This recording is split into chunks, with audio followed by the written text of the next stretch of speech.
Hello friends, welcome back to my channel. आज की video में हम कवर करेंगे इन डिफेंस ऑफ इग्नोरेंस के एमसीक्यू।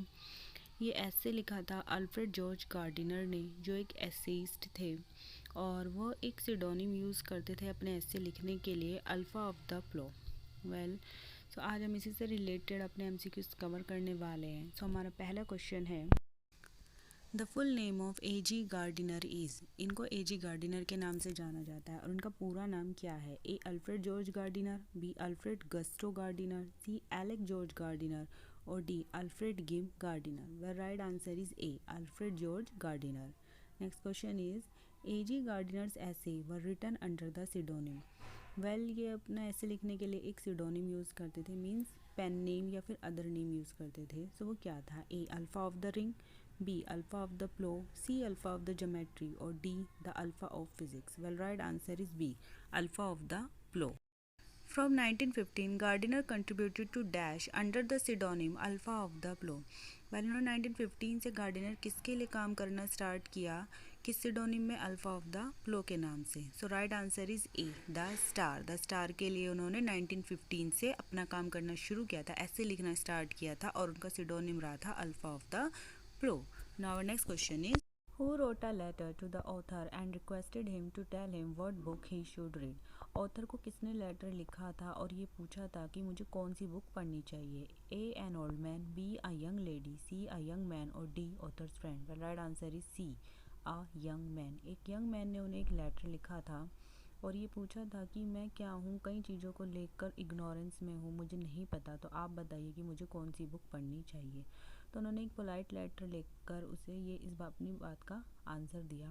लेकिन इस लेटर के बाद, इस इंसिडेंट के बाद, जो हमारे ऑथर थे वही सोचने पर मजबूर हो गए कि क्या उन्हें हर चीज़ की नॉलेज है, क्या वो इस लायक हैं कि किसी को एडवाइस दे सकें, क्योंकि उन्हें अपनी फील्ड को छोड़कर और किसी चीज़ के बारे में इतनी नॉलेज नहीं है। उन्होंने काफ़ी चीज़ों का उदाहरण दिया अपने पूरे ऐसे में और बताया कि मुझे इन चीज़ों की नॉलेज नहीं है, तो इसीलिए क्या मैं इस लायक हूँ कि मैं किसी को ये एडवाइस दे सकूँ कि उसे क्या पढ़ना चाहिए और क्या नहीं। Next is, who rights I am nothing but the professor of a wide spread ignorance. कि मैं कुछ नहीं हूँ, बस फैली हुई अज्ञानता का क्या हूँ, एक प्रोफेसर हूँ। ये लाइन किसने बोली है? A G Gardiner, B R L Stevenson और सी ई वी ल्यूकस और D Bertrand Russell. Well, right answer is A.G. Gardiner. Now our next question is, the essay In Defense of Ignorance was published in the collection. इन्होंने जो ऐसे लिखा था In Defense of Ignorance, उस incident के बाद इन्होंने ये ऐसे लिखा था, उसे में बताया था कि मैं इस चीज़ के लायक हूँ या नहीं कि मैं किसी को एडवाइस दे सकूँ, मुझे हर चीज़ की नॉलेज है या नहीं। इन्होंने जब ये लेटर लिखा था तो वो कब पब्लिश हुआ था, मतलब किस कलेक्शन में पब्लिश हुआ था?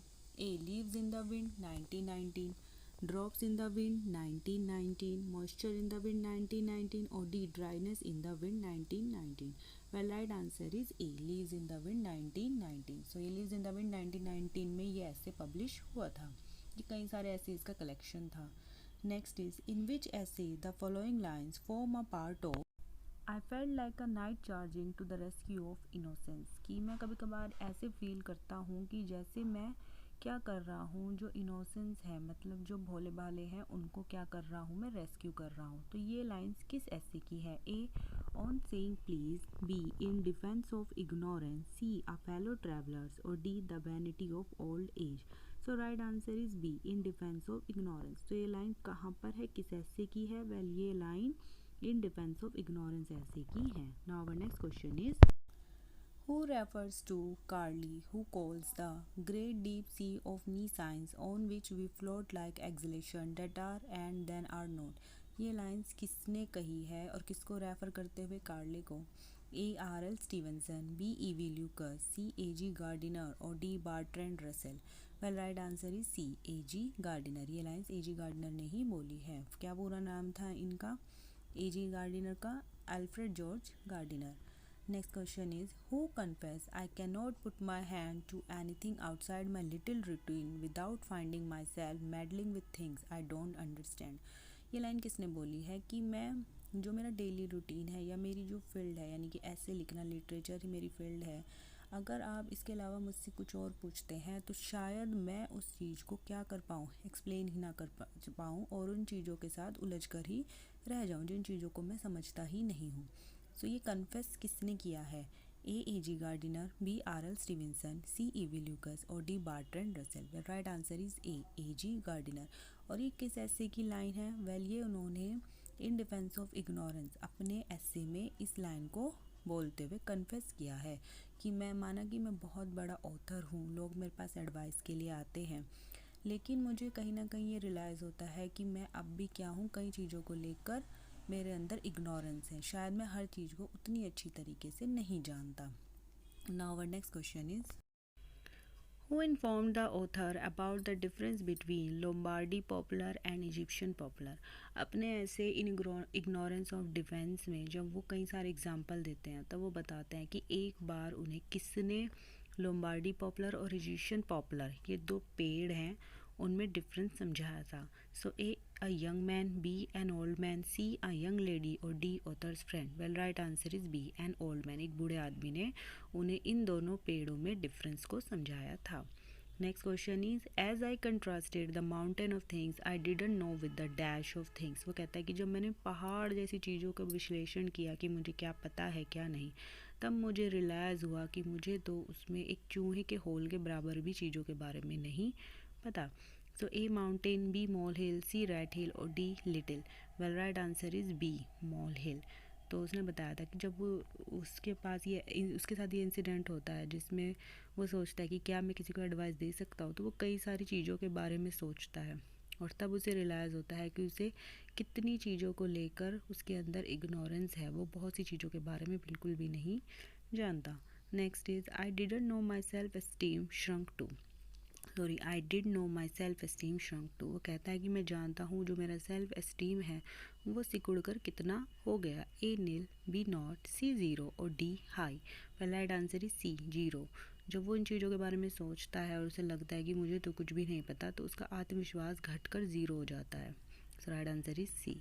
Now our next question is even the most learn of us is ignored. वो कहता है कि बल्कि जो हम में से सबसे ज़्यादा पढ़ा लिखा है शायद उसे भी बहुत सी चीज़ों का ज्ञान नहीं है। When his knowledge is dash by the infinite sum of thing. जब उसकी नॉलेज को क्या किया जाता है, बहुत सारी चीज़ों से मेज़र किया जाता है। So right answer is C measured.